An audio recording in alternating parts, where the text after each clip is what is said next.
I think for every author, whether they're aware of it or not, they may think that they're doing it for a specific audience and they've got a market in mind, and but really everyone is writing for themselves first and foremost. Nobody's going to spend as much time with a book as the author. They're learning the most from it and getting the most healing and most reward out of it.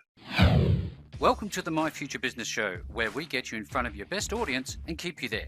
Not only are we interviewing the biggest names in business to help you become even more successful, we're inviting you to book your spot on the show to help you grow your business.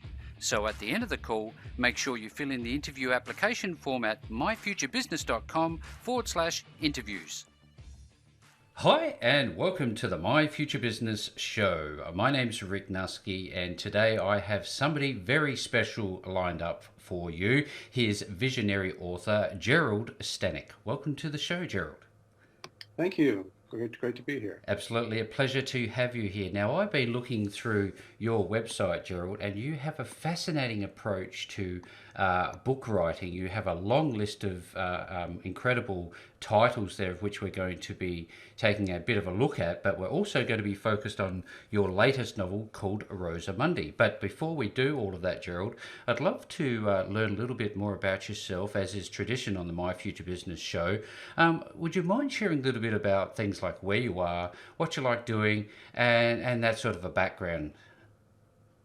Well, I'm living in Ojai, California, which is an interesting little town, which was founded, well, not founded, but there's a lot of theosophists here. Krishnamurti, I don't know if anyone's heard of him.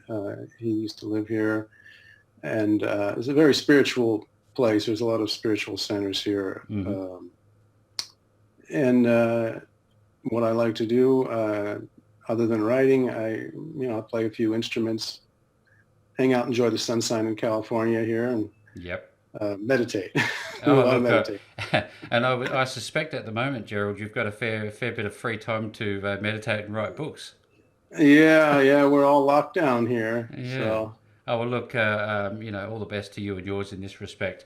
Now, Gerald, I looked at your website and I think to myself, it is an incredible thing to be able to write just one book, let alone a long list of tales inside of a book. Do you find that writing comes naturally to you? Is it a skill that you've had to develop over time?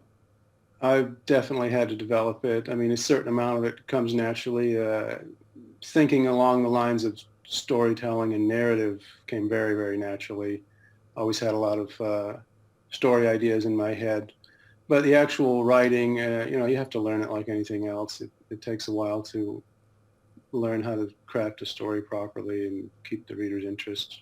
Sort of thing. Because it would be very easy to go off track, wouldn't it? You've got one train of thought, and a day passes, and then you put down the pen, as it were, and then you come back and you have to pick up that trail again. How difficult is that process? That's very difficult for me. I mean, I think a lot of writers write more quickly. I end up spending, half the time I've put into writing, I end up spending the first half of it going over what I did the day before and trying to get my head back in that space and failing and deciding it's garbage and throwing it out and starting over. And it's an awful lot of time spent trying to keep that focus on where you were headed in the first place. I've had the pleasure. I have a special place in my heart for book authors, as you may know, Gerald, and I've been speaking with some people who talk about different things that they do, like finishing a day mid-sentence, so it sort of triggers a response, a reminder for them, hey, this is where I was thinking. But they also refer to as a vomit draft. Is it something that you would do, is just get it all out there as much as possible? And how much can you do in one day when you're in the flow? I do not write like that. Mm-hmm. There are people who just write very quickly, or people who can sit down and talk to you for hours on end. I'm not one of those people. I rarely have anything to say, and everything I put down is very deliberate. I take a long time planning out exactly how I want to say it. And I mean, if I'm working really well, in 8 hours I've still probably only written 2,000-3,000 words at the most. That would be on a really they're high good quality day. words, aren't they? Yeah. Well, many days that's only, you've only done a couple of paragraphs, and that's all you can get out. And I guess mindset would have a great deal to do with this. Let's talk a little bit about that. And because I know that the My Future Business audience, there are many aspiring book authors inside of us. And I Yeah. wonder if we could help them understand your daily process. Well, I used to always write first thing in the morning. I would wake up with ideas, and but the older I've gotten, the harder that is to do. And so, yeah, I'll usually start writing after lunch. And if it doesn't go well, I'll give up after 40 minutes or so. Hmm. And if it goes well, I'll keep writing for several hours. You, But you talked you have about to. meditation as part of your. Yeah. Is it a daily part for you? Yes. Mm. Yes. And if I'm ever particularly stuck, that's the first thing I try to go to is meditate, get some clearer energy coming through, so I can return to focus. Now, Gerald, how many titles have you actually written, and how long has it taken you to write all of them? I think I've got about a dozen now. I think 5 children's books, which they don't take that long. Trying to get illustrations done and getting them published is what takes long with those. Um, and my first novel took me almost 10 years. Wow. And this last one, Rosamundi, has taken me about 4.5 years to do. But a couple of the other ones, I had a novel done in 9 months, 10 months. So it's varied. But if you tackle a subject that really interests you, it's going to take a while because you're going to have to do a lot of research for it. And while you're writing it, some people say you can do all the research ahead of time, but that's baloney. Because you always find more things while you're writing it that you have to go and research. So, Absolutely. Do you find, Gerald, that the environment in which you live has an impact on the thoughts and what ends up actually being inside of your books? oh, of course. And I've lived in a few different places in varying climates. I mean, here it's very sunny Hmm. and very temperate, but I also lived in upstate New York for 10 years, which has quite a lot of winter and gray skies for 7 months. And it definitely changes your mood and changes what's coming to you to write about. Yeah, I always think about sources of inspiration because some days I'll sit down in front of a piece of paper and pick up the pen and I'll have absolute blanks. Do you ever have days like that? Oh yeah, yeah. I always found that going for a walk, taking a hike someplace really quiet helps. If you don't like to meditate, just get out and walk and get some real peace and quiet and empty your thoughts out, and fresh ideas will come in. Absolutely. Yeah, absolutely. Thank you so much for sharing. I know that you are primarily you've done some children's books, but you're into this relatively new genre of visionary fiction. Can you talk us through what that actually is? Visionary fiction is based on the idea that the expansion of consciousness itself is what drives the plot. So at least one of your major characters is going to become awakened to something that they didn't realize existed before. And really, the expansion of human consciousness is the goal of visionary fiction, I would say. Uh, and in particular, in my writing, I would even be more specific and say that the awareness of the soul, the group soul, the soul of humanity, and that you're connected to it whether you realize it or not. Hmm. So the characters generally, awaken to that and find that they've got different motivations afterwards and care about different things, and hopefully all of humanity's better off for it. You're talking about that side of things, and we currently are going through I guess, some tough times globally. Um, Yeah. is the vibration and the messages that are coming through in your books in any way reflecting, current day happenings? Do you think? Well, Rosamundi is set in the near future, and things aren't looking very good. Hmm. And it's that's all these concerns are reflected in what I think about and what I write about. And so it's full of characters that are dealing with the same thing. down the road, global warming and all of the climate catastrophes. And they're looking for a way out. And they find that connecting to the consciousness of something greater than themselves is their best hope. There seems to be elements of fiction, non-fiction in visionary writing. Would that be fair? Elements of nonfiction. Well, my writing is certainly tries to be based in current common culture and normal everyday belief systems and thought systems. So there's a lot of information in there that could be considered, nonfiction. Yeah, But yeah. I'm not an expert in anything. It is really it's Nor fiction. am I. I try to take everything into account and do my research, but it's not historical. It's Yeah, fiction. yeah. I'd love to take a bit of a deep dive, if we could, into every element of the latest novel that you have written, Rosa Mundi. What was the inspiration and what is the storyline for this book? Well, the inspiration really is trying to show uh, the group nature of consciousness. We're not all isolated individuals doing our thing, even if we might think we are. There's a greater consciousness that's moving through us and helping to guide us and get us to work together. And the storyline starts out with a hospice worker who has been assigned to the home of a self-help guru and author, and she's got her little group of followers there, and they're all awaiting her death. And she gives out a few instructions as she's dying for various, her grandson and some other people. She sets them out on a quest, and the hospice worker ends up going with them, and they're trying to find what she has told them is the place of the crossing.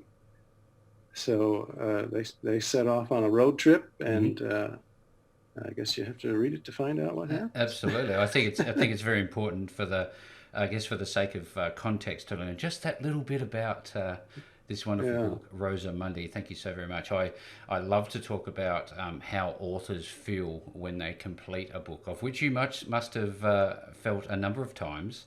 How did it make you feel when you put down the pen and you've said to yourself, "Hey, I've finished this book"?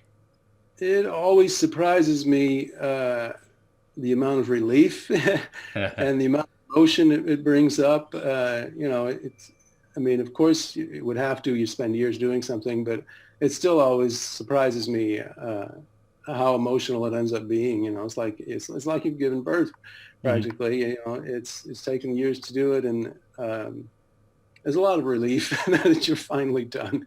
Yeah, and, It and can and be a that's struggle. and that's coming through from the work that I've seen you do, and the things I've seen you write. I wonder, is there an element of I guess obviously release, but I don't know, some sort of closure, some sort of healing that goes with your work for you personally? Oh, definitely. Yeah, yeah. Every book is teaching. I think for every author, whether they're aware of it or not, they may think that they're doing it for a specific audience and they've got a market in mind, and but really everyone is writing for themselves first and foremost. Nobody's going to spend as much time with a book as the author, Yeah. and they're learning the most from it and getting the most healing and most reward out of it. I'd love to, I guess, switch gears a little bit, Gerald, and talk about I guess, the process of production and getting your books published. Are you self-publishing? What's the process Up look like for until you? this last one, my other books have been self-published. I haven't really spent a lot of time trying to market them. It was more just a matter of getting them published and available. But this last one, I felt it was really worth extra effort, and I managed to find a publisher, uh, Vizia Fiction. They're publishing visionary fiction, and they agreed to publish it, and I'm very glad for that. It takes a lot of the marketing challenges away from me. Absolutely. Make your life a little easier. Out of all of the books that you have written, which do you find has had the most impact for you personally? The one that you might reflect on the most?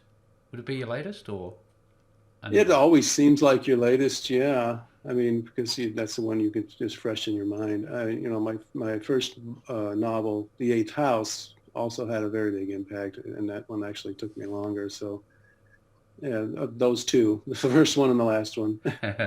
Are your books the sort of books that you can do revisions to and release new editions, or are they once a book's done, that is it? I did revise The Eighth House a few years after I finished it, but none of the other ones. They stand as they are, I They think. stand as they are. I know that a lot of people like this idea of having their books in audio format. Is that something that interests you? Well, I don't listen to audiobooks. Hmm. Uh, I did have a friend that said, well, he doesn't have time to read anything that I've done at all. Why don't you do an audiobook? So I, I did do an audiobook of Skirting the Gorge, but it's not easy to do the audio properly and get it edited properly.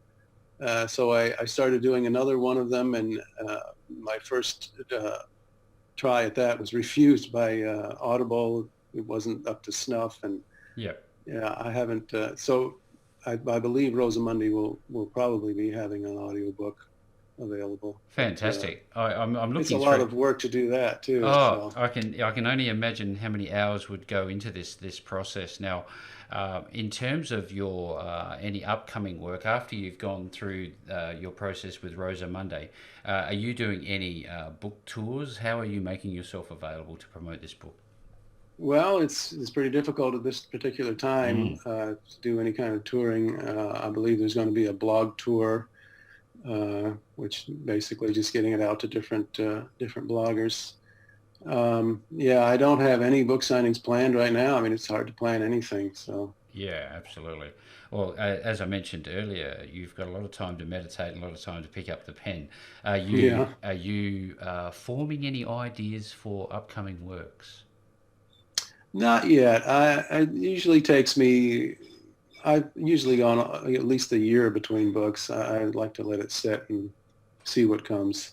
And that's very important because a lot of people push themselves too much, don't they? What do you say to people like that? Is it horses for courses? It might take you a year to refresh, where it might take others a couple of days. What do you say to that?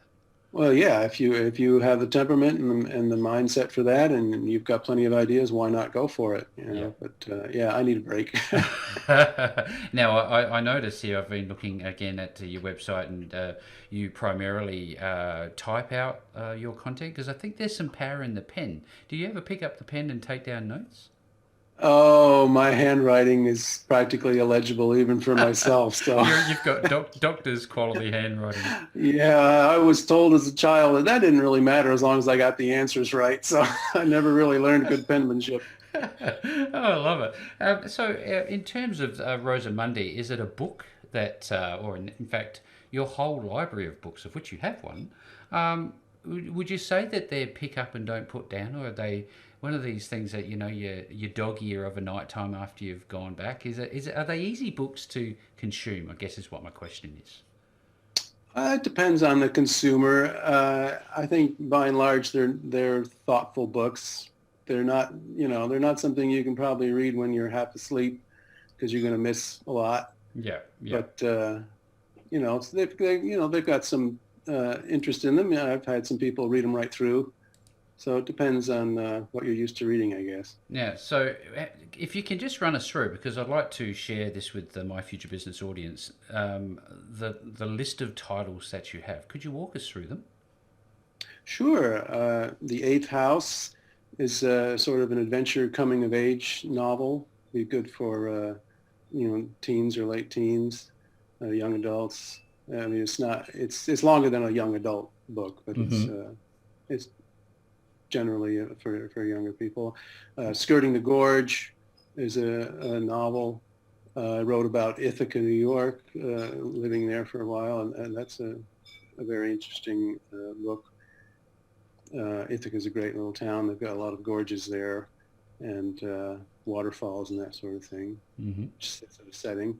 The road to Shambhala takes place in Ojai and Sedona, Arizona, which is a great mystical kind of setting. That one is sort of a novel of initiation, becoming aware of the higher self. Mm-hmm. And Sonoran Ruminations is short stories. Contact and Other Impressions is also short stories. The Sonoran Ruminations that was one of the first things I wrote, and those are pretty ordinary, everyday stories. But Contact and Other Impressions is rather esoteric, and it's got a lot of spiritual aspects to it. These, I'm just looking at the artwork. I'm going through your website here, and the artwork is just fascinating. Is this something that you've outsourced? Who does your artwork? My wife is a visionary artist, Joyce Huntington. It's amazing. And she did a lot of the illustrations for the children's books, and I used her paintings for the covers of some of the books. So yeah, they're incredible. I think when we talk about books, one of the things that, now I don't know if you agree with this or not, Gerald, that the title is very important. How much emphasis do you give to the title of the book? Oh, probably not as much as I should. I'm not a big marketing, to me, that's a whole nother skill, is marketing, coming up with the short, pithy book descriptions and the titles. That's a different skill than inventing a whole story to me, so I find it difficult. The Road to Shambhala, that was the title of the painting that my wife did, that I chose for the cover. And I said, oh, that'll work for the book. It works pretty well. I don't know how appealing the title is or not, but it fits. And same with Skirting the Gorge. That was a painting that she had done, and I thought it was a great title for a book. Well, you can clearly tell that she has some great level of skill there. It's an absolute credit to her. So now, with everything that is happening in the world at the moment, what do you see happening for you in the upcoming months? Well, hopefully I'm going to sell hundreds of thousands of books. Obviously, no doubt about that. Other than that, I think, we're going to be staying put for many more months, and not getting out much at all, trying to stave off this. And I think there's something to take away from this part of the conversation, because I think mindset, we're all in this lockdown mode. What are you doing personally, Gerald, to stay positive and stay connected with, I guess, your visionary work? Meditation. Mm-hmm. Meditation is very important, and stay away from the news. We try not to watch the news more than once a week. It just brings you right down. Absolutely. Thank you very much for sharing that part, because I think it gives a bit of a footprint on real world experiences as an author, and I think that's so important in current day situation. Now, when people want to get their hands on your books, do they have to go to an Amazon, or can they find it somewhere else online? It should be on my website, geraldrstanek.com. It should be available there. Vizia.com, that's the publisher. I'm not sure where else they're going to have it available. That's up to Vizia. Mm-hmm. I think mainly Amazon. But well, look, thank you so very much for sharing everything that you're sharing with the My Future Business audience today. It is fascinating. Well, it is a topic that I've not heard of, visionary fiction. I love the idea of it. I love to look through your book covers. They're bright, they're colourful, and they're a little bit, they capture your eye, and that's all important, I think, for myself. Now, that's great. Yeah, look, so for everybody who is on the show today, as is the case, I will be making some links back to Gerald and his wonderful work, and that will be at geraldstanek.com. So, Gerald, in closing, again, thank you for sharing everything about your wonderful work, and thank you for spending some time with me on the My Future Business show today. Thank you. Thanks for joining us today. If you enjoyed the call, then make sure to subscribe, leave a comment, share us with your friends, and book your spot on the show at myfuturebusiness.com/interviews. And if you're looking for solutions that will help grow your business, then visit myfuturebusiness.com/shop.